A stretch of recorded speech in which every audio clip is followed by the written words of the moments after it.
Hello there, YouTube.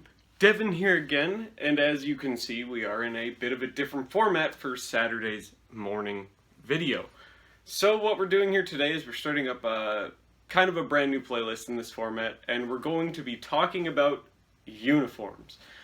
So the uniform I am currently wearing, and the uniform gold standard, in my opinion, that we are going to be comparing all of the vast uniforms that I own, some of them modified, some of them unmodified, and everything like that. We will compare them to, but as far as comparing a modern uniform, which would be a uniform I would say that would be in use from the 90s till today, is what I would consider a modern uniform. We're going to be comparing to the very gold standard BDUs, just the American style BDUs. These are a very awesome uniform. I own quite a lot of these, and this is what we're going to be comparing all of the modern uniforms to. And this uniform that I'm wearing today is no exception to that. This is the improved hot weather combat uniform, or the I.H.W.C.U, I.H.W.C.U, which was trialed by the U.S. Army here back in 2019 and became a thing available to soldiers somewhere in 2020, summer of 2020. It was tested down in Hawaii at the now reopened Jungle Warfare School. So this is a new fabric and a new cut of uniform from the standard OCP. So the OCP, which is what this camouflage pattern is in, which is actually, this is a new ACU, it's the Army Combat Uniform still, which, some nomenclature problems. The UCP uniform for the Universal Camouflage Pattern, which was that terrible gray shit that the Army fielded, that was the actual name of the pattern. The uniform cut itself was the ACU. I hear people say that the pattern is ACU. That's not true. It's the cut of the uniform is ACU. It is an ACU in UCP. Whereas this uniform that came before this that was adopted is the new ACU, but it's the ACU in OCP. So OCP stands for Occupational Camouflage Pattern, which is basically a precursor to multicam. This pattern was purchased by the Army in the early 2000s. The rights to produce it, which everyone that got shot at wearing UCP, you should be furious, because the government had the ability to give you this pattern and they chose to give you that grade. Terrible stuff. So you should write a letter to your congressman telling him he's a fuckwit or whatever else. So, or the president or whatever you want to do. Or the Department of Defense or wherever you want to send your angry letters, do that, because that was a massive F up as far as the United States goes. But you're the best military in the world, so. But besides that, so they own this pattern as far as the early 2000s. This is a pattern that was developed by Cry Precision in the 90s. Okay, Cry Precision are the same people that developed multicam. This is the old generation of multicam, technically. So the intricacies of this pattern, as you can see, compared to regular multicam, is it's just slightly more spread out, and it's only a horizontal pattern. Okay, whereas if you look at multicam, it has vertical elements in it. And I actually have some multicam right here to compare it to. Alright, so here is a multicam blouse. Okay, so as you can see here, in the multicam, and this is an actual made by Cry Precision garment, you can see it has vertical elements in it. You can see some right there. Okay, some right there. And these vertical elements, there's some more, help break the camouflage pattern up a little bit more, whereas you see OCP doesn't have any of that. It's all lateral. There's no vertical elements in it. It's all lateral elements. So that's just all that they did, basically, so that Cry Precision could keep making money off the pattern they developed after the Army bought the rights to this pattern way back in the early 2000s. And they didn't issue it until pretty late, actually. Very recently, the Army transitioned to this pattern in the new Army Combat Uniform, despite owning it for 20 years. They stuck it out with UCP. They would buy off-the-shelf multicam from Cry Precision and other textile companies with licenses to produce it, paying royalties every single time to Cry Precision. for the development of that pattern and the ability to use that pattern, because they didn't want to buy it outright like they did this. They just kept paying royalties to Crye Precision every time, costing them more and more and more money per uniform and piece of equipment, because they didn't want to buy the rights to the pattern, even though they basically own the pattern. It infuriates me just thinking about that. But so back to this uniform. Okay, the Army adopts the new ACUs, and the name of this pattern is actually called Scorpion W2. Okay, it's actually referred to as just the W2 pattern. So the name of this pattern is actually W2. It's not OCP. Alright, it's called the Occupational Camouflage Pattern in paperwork, but the actual name of the pattern is W2. Literally, just the letter W and the number 2. W2 is the name of this pattern. Okay, whereas Multicam is the successor to W2. Okay, Multicam's name from Crye Precision was W3. Alright, but it got a commercial name, and that's what it was referred to, was W3, and then referred to as Multicam. This got bought by the Army, and it never got a commercial name. It's just W2, all right? And it was called the Occupational Camouflage Pattern by the Army, and now the Air Force. And it was put onto ACU uniforms with some slight changes, and we're going to go over all those changes and compare them to the BDUs and stuff today.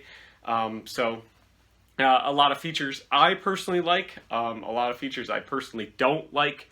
There's a bunch of stuff like that on this uniform that we're going to compare it to, as far as like fabric composition, pocket placement, whether or not it has the stupidest idea ever made, which is Velcro or not. Spoiler alert. And all that other good stuff, and we're gonna talk about that. So first of all, we're gonna talk about the overall fit of this uniform, okay, compared to the BDUs, okay. The fit of this uniform is, for me, I'm a very broad-shouldered, very kind of broad-chested person, despite the fact that this is a medium regular, by the way. All these uniforms are in medium. I'm a very skinny individual. So, like, there's a lot of give in this uniform, that extra fabric that I can take up, all right? Like, I'm a fairly skinny individual, but I have very broad shoulders, which they come right to where, well, these have seamless shoulders, but the older uniforms, like the BDUs, the seams come right to the corner of my shoulder, which is where you're supposed to fit the seams, and very well, and I have a very broad chest, so. But here we have the improved hot weather combat uniform, okay? It fits, the blouse is a bit tight for what I would expect for a jungle uniform. Having worn the gold standard for a jungle uniform, the Vietnam jungle fatigues, those are cut super, super baggy for airflow. This uniform doesn't have that bagginess for the airflow that you would want, okay? And supposedly the fabric is supposed to make up for that. I'm not sure. I've only worn this outside in 95 plus degree Fahrenheit weather a few times for extended periods of time, and it does okay. I'm not a big fan of the heat, so I suffer no matter what. I'm a very winter person. I suffer no matter what, based on whatever it is. You know, the heat is always going to kill me no matter what I'm wearing. And no matter how little I'm wearing, it's always going to be a drag. But it felt more noticeable in this uniform, the fact that it was tight. So you're going to have rub points, especially like here along the shoulders, because they didn't put any bi-swing back on this uniform. I don't know why they didn't do that. Okay, because the regular Army uniform, currently the OCPs, you know, the new ACUs, has a bi-swing in it. So like when you go like this, you can see that that uniform is tight. I'm like pulling that tight, all right, which is bad. That's not good, okay? That's a bit too tight. There's not a lot of free range of fabric in this uniform, okay? Now, the next big problem that I have with this uniform is obviously the Velcro. The Velcro is a problem. Velcro is stupid, all right? I'm a big fan of sewing everything on, because for one, if you're a soldier or an airman or anybody, you should know how to sew. You should know how to repair your uniform. It is something they should teach you in basic training, and the military is not. That's part of the reason why they went to Velcro. It's easy for people to do this because they don't want to teach them how to sew. Every soldier should learn how to sew. You should learn how to sew a button. You should be able to sew patches. You should be able to do a bunch of other stuff. Or if you can't, you should pay somebody to do that. That is how it should be. It's a much better system than dealing with this. Okay? Pins and Velcro are stupid. I think that is the dumbest idea ever. You're lacking a lot of discipline not knowing how to do that. And don't even get me started on the not having to polish boots. And I've got nothing against suede, but suede actually also does need to be maintained, and they don't teach you guys that here in the U.S. military either. So it's a bunch. I see why they did it though. I understand why they did it, but the problem with Velcro is everything sticks to it. If you run through brush or cockleburrs or anything like that, everything sticks to Velcro. It's horrendous, okay, and it looks terrible. It's also loud as shit. Okay, so if you ever have to like do something, and this is just the little IR tab, it's loud, all right? It's very loud.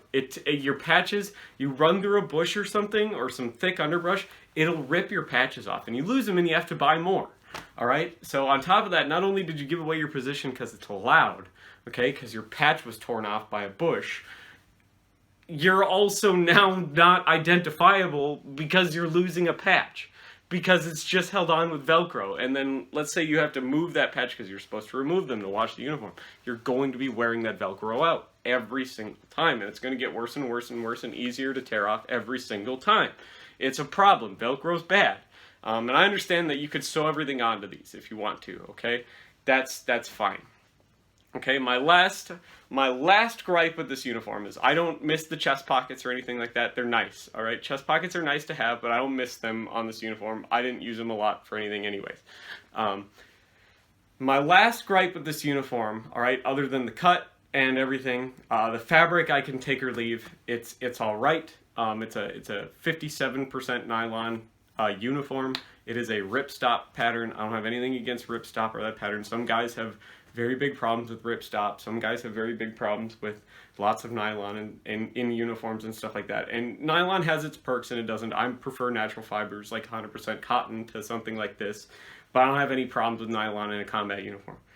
My next gripe with this uniform, other than, you know, the cut of it being a little bit too tight for jungle warfare or anything like that, or really any heat mitigation at all, because it's too tight in the shoulders and stuff.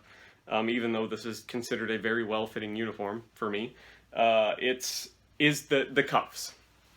Okay, so the cuffs were meant to be, so they went away with the Velcro on the cuffs. That's fine. Velcro is basically just for insignia now on the new ACU, which is okay. Okay, you don't have Velcro adjustable cuffs anymore. You have a button adjustable cuff like the BDU, but unlike the BDU, which I'll show you here, it's reversed. So the BDU has 3 buttons, all right, for adjustability. They have a fully open sleeve, okay, and then they have like a half closed, and then they have a tight position, okay, on a little flap with a buttonhole in it, and that's what you use to adjust the circumference of the cuff, okay. This is reversed, so they have a flap with a button on it and 3 holes, rather than a flap with a hole, okay, and 3 buttons. I don't like that because this button is going to tear off so much easier, okay, because there's only one and you're putting a lot more stress on it because every time you want to adjust your cuffs, you're tugging on the thread on this one button. And eventually this button's going to tear off and you're going to have no way to adjust your cuff anymore, and you're going to have this flap flapping around because soldiers don't know how to sew a button anymore. And so it's kind of a problem, where at least if you lose a button on the old BDUs, you have other cuff adjustments you can use. Or if you need a button for something else, another part of the uniform, you can take it from there. Like for me, I hardly ever use the super really tightly closed button on the cuff of the BDU. Now, if I lose a button on the torso, that is used for closing the blouse, I can take that button off and use it for something else, okay? This you really can't, because you have one button on the wrists, okay, each wrist, and then, well, another thing that I like about this uniform is the fact that they went to a button closure on the front. Once again, they're not teaching soldiers how to sew a button, unfortunately, so you lose a button, you're kind of shit out of luck, but it's better than that zipper and Velcro that they had on the old Army combat uniform. So having these buttons is nice. I like buttons. Buttons are quiet. Buttons are easy to fix if you know how to sew. You can really over sew these with like T70 bonded nylon thread, and they will never ever come off the uniform again. Which is something you know if you're an old timer that probably wore the BDUs. You know all about being able to sew a button probably, and that you can put some pretty heinous thread in there to where that button will never come off.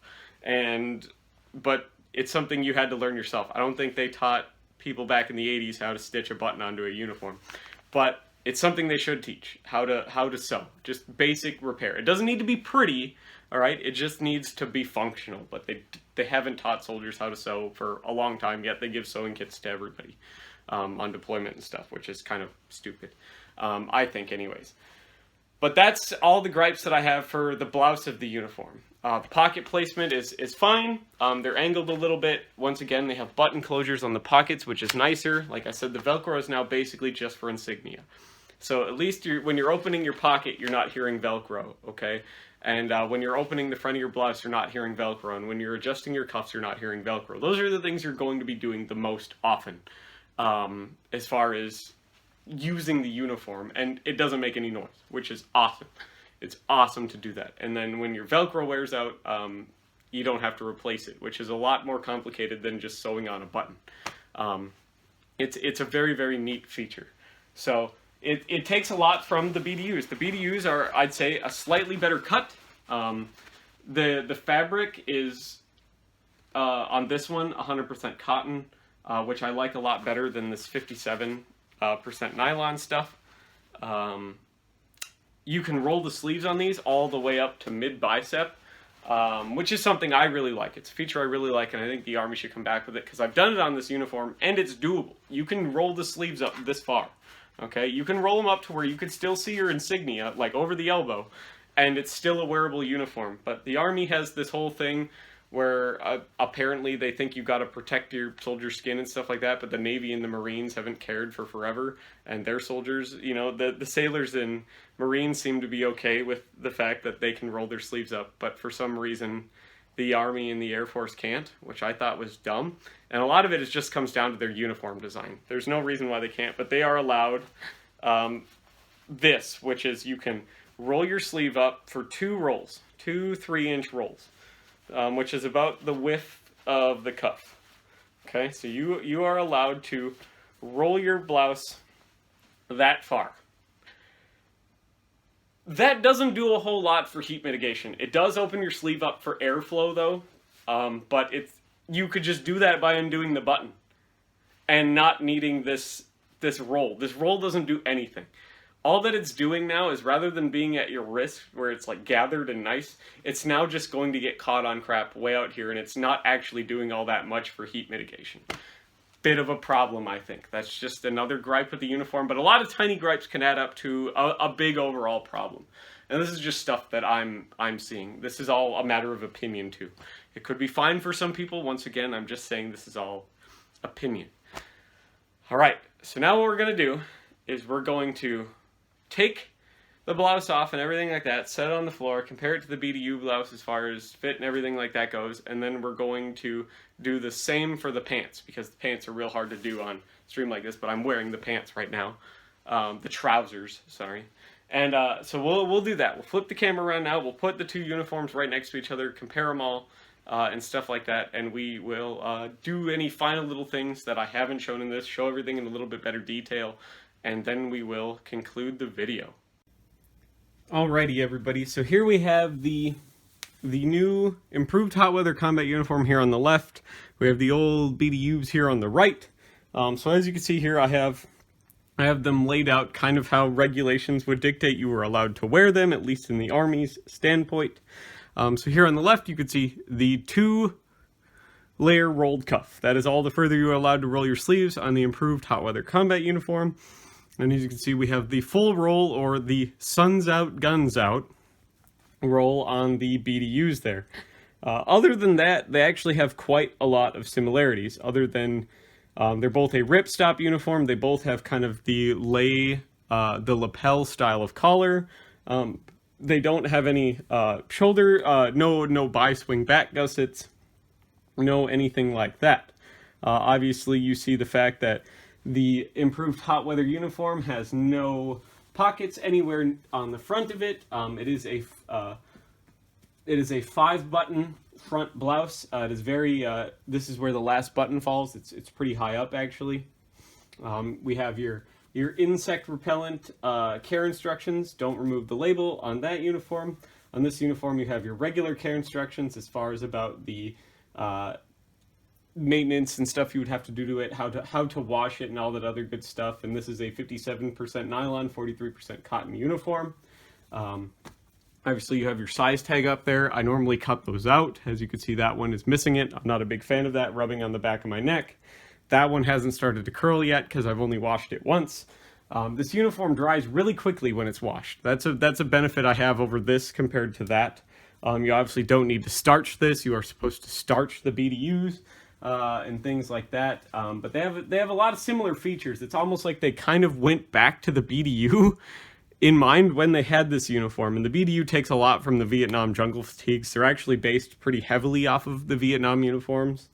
Both of these are with able to trace their lineage back pretty much. So you can see that this has the pen pocket on the wrist, which I think is the dumbest place ever to have a pen.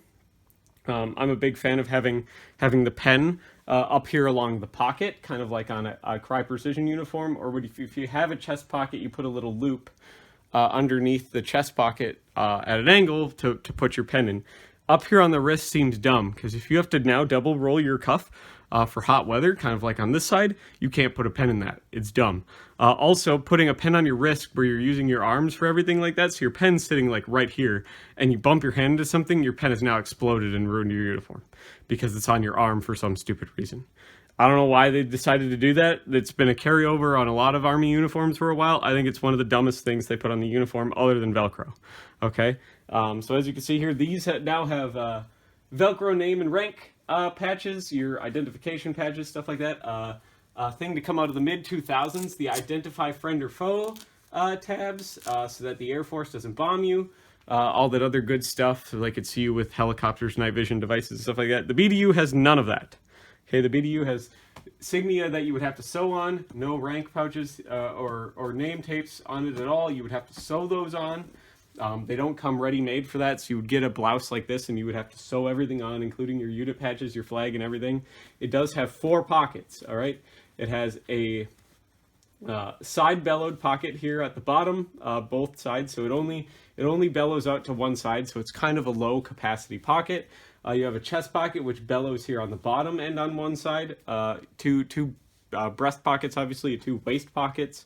A lot of those would be done away with when you would see going to the Army combat uniform, so which would be the precursor to the hot weather uniform, and it's still actually the normal uniform. You would see the waist pockets be removed on the ACUs, and you would see chest pockets and shoulder pockets become a thing. Because with body armor, people really weren't able to use the waist pockets. I'm actually a big fan of the waist pockets. I don't think wearing them with body armor is too hard to get at. You don't put a lot in them anyways.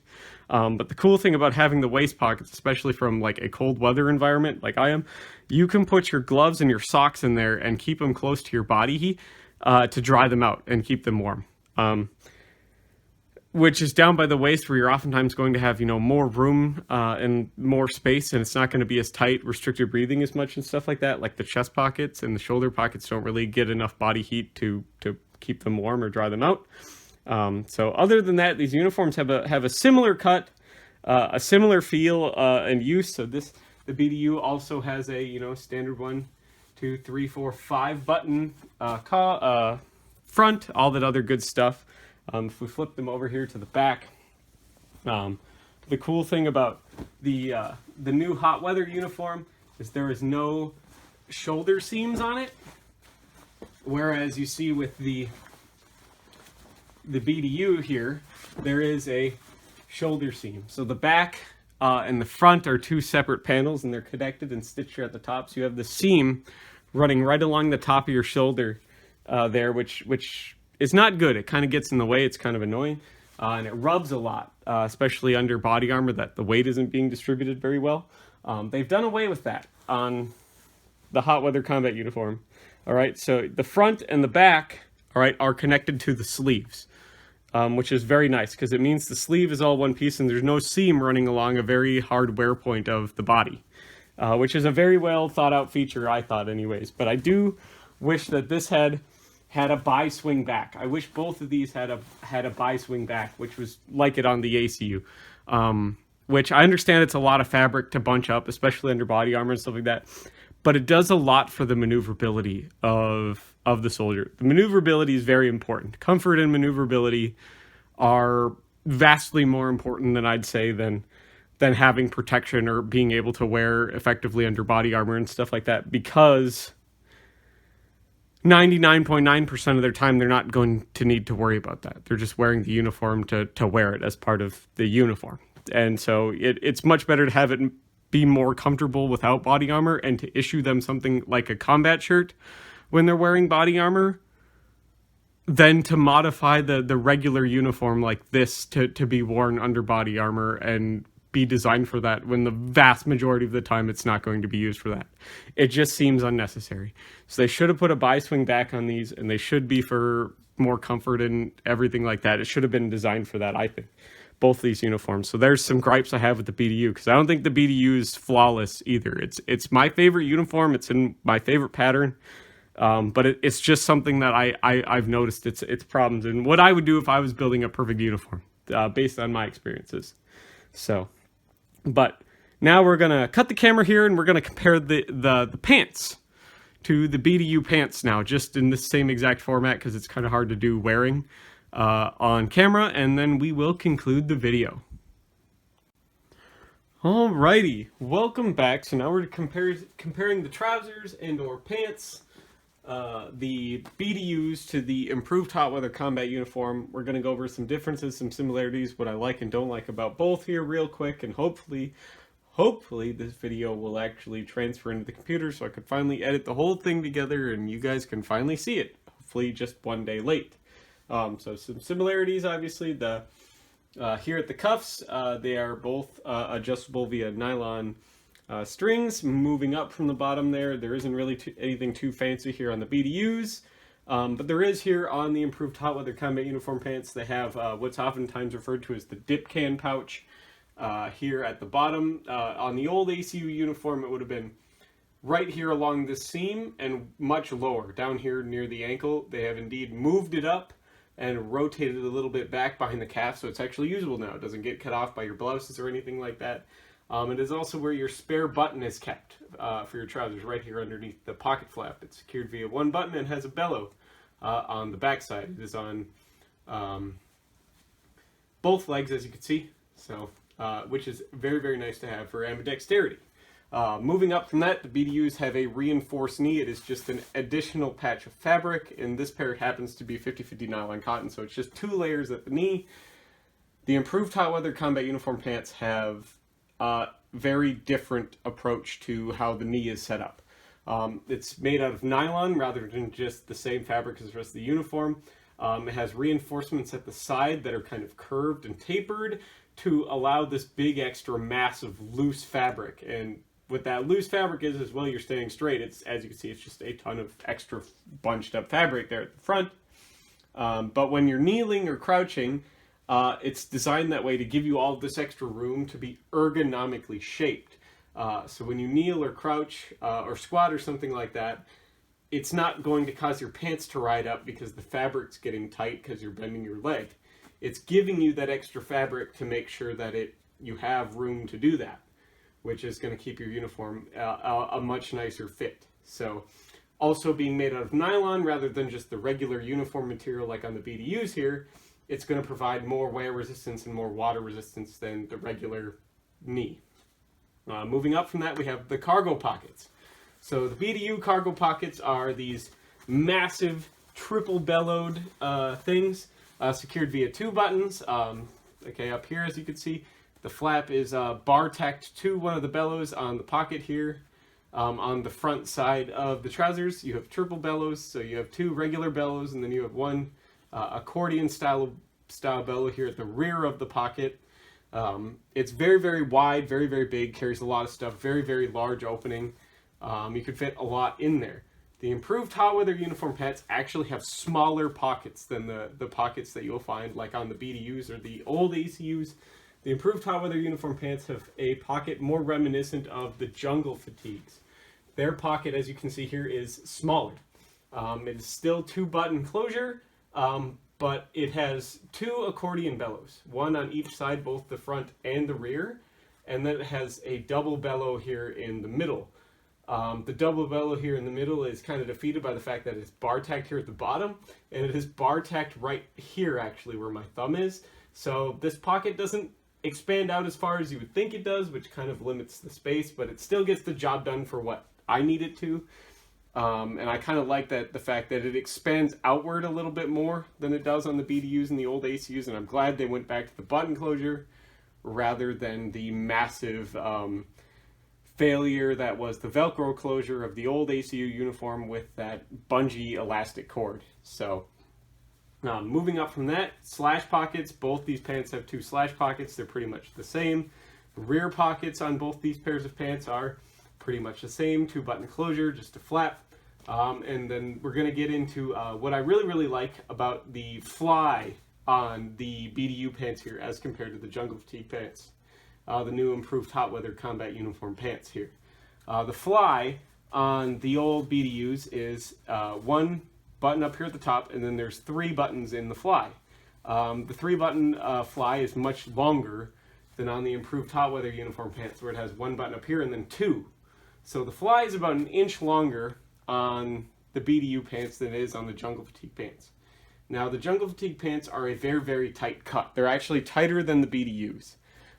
So tight, in fact, that basically once you start to get above where the thigh pockets are here, they get like really tight to the point where if you're somebody like me who's in relatively good shape and has quite a lot of assets, you're not leaving much to the imagination in the new hot weather uniform pants. Like, I look like I have an absolute dump truck ass, like Pixar mom ass.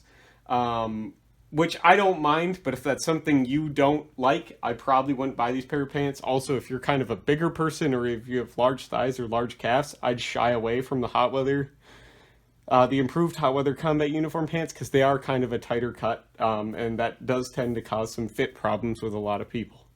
So, but I really like them, and I'm going to buy more. I actually like them more than the BDU pants. The last little bit to compare here to, obviously, is the belt loops. The belt loops on the improved hot weather combat uniform pants, much better. They're wider, so they will fit a 2-inch belt, and they're just of a wider gauge as well.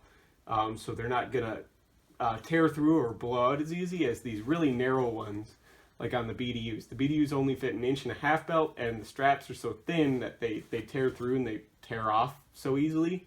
And one feature I'm kind of glad they did away with, because I really don't care for it, is these little adjusters on the BDUs. They're not on the old ACUs either, but I actually like these when you're not wearing a belt. But when you are wearing a belt, they kind of suck, because the steel M buckles will cut into you, and they get in the way when you're trying to run your belt through. But if you don't have a belt, they're actually really good at keeping your pants more customizably fit. So other than that, I really like both pairs of these pants, or trousers, depending on where you are in the world, as you call them. They're really awesome. I own a lot of pairs of BDUs. I've blown out a lot of pairs of BDUs.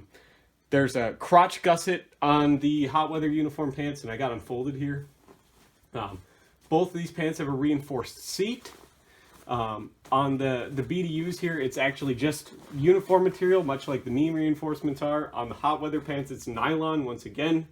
The BDU pants, I've blown a lot of crotches out of these. I'll actually blow the crotches out quicker than I blow out the knees, which is surprising because I kneel down so often, because it's just the 4 panels sewn together. They didn't bar tack it or anything, so that comes undone really easy right there. On the hot weather uniform pants, they added this really nice crotch gusset, this big oval of material, and it's bar tacked where all the panels meet it. So that's going to probably keep me from blowing the crotch out of this pair of pants really quickly, which I'm quite a fan of. So, but overall, the fit is tighter on the hot weather uniform pants than it is on the BDUs. The material I'm still kind of iffy on as far as the overall composition. I like the nylon reinforcements, but the rest of the material I'm not a super big fan of compared to the BDUs. I don't have any problems with ripstop. A lot of people do have problems with ripstop. If that's a deal breaker for you, I probably wouldn't buy these. Or like I said, if you're of a larger build, I would probably avoid the hot weather uniform pants. Other than that, they're really awesome. I'm hoping to buy more pairs of these pants once the Army stops having problems with availability of uniforms and stuff, because they're kind of hard to find. BDUs, I'm going to keep wearing them and all this stuff because Woodland's my favorite pattern. They don't make improved hot weather uniform pants in Woodland. If they did, I would buy a shit ton of Woodland ones. So hopefully you like this video, you subscribe if you like this sort of thing. If you like the new format, I would very, very much appreciate a like, a comment. If there's anything you'd like to see that I didn't touch on in these videos or anything, so I could do it here in the future and whatnot, that'd be great. If you want to support me on Patreon, I'll leave a link in that description. We're almost up to $69.69, which was a goal by the end of 2021. To get there, we're only like $8 away, so we're pretty close. So thank you all for watching, and hopefully I will see all of you here in the next video. Bye-bye now.